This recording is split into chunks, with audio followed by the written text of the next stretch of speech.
God is good all the time. Welcome, friends, to 3 Minutes with Father Al.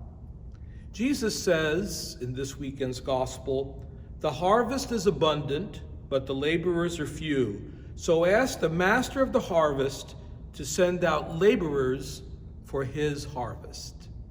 Today, I'd like to reflect with you about creating a culture of vocations.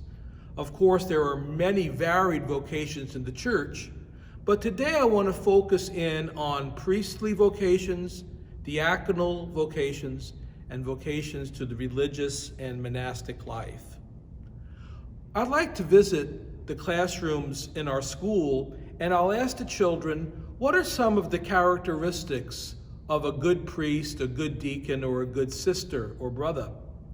And they'll say words like kind, loving, attentive, joyful, likes to smile, likes to talk about God, reflective, etc., etc.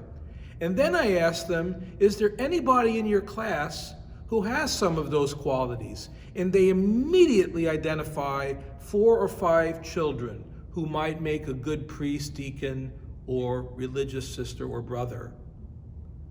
It's important to talk to our children and our adolescent children, and even young adults and even older adults, if they would consider praying about a vocation to priesthood, diaconate, or religious life. It's not that they have to make a decision tomorrow. They don't have to sign any document today. It's just something we have to ask our children and ask people in the parish who seem to have that particular divine spark. I encourage all of us at Queen of Peace to create this culture of vocations. The word vocation comes from a Latin word, to be called. And sometimes God calls us through the observations and the invitations of others.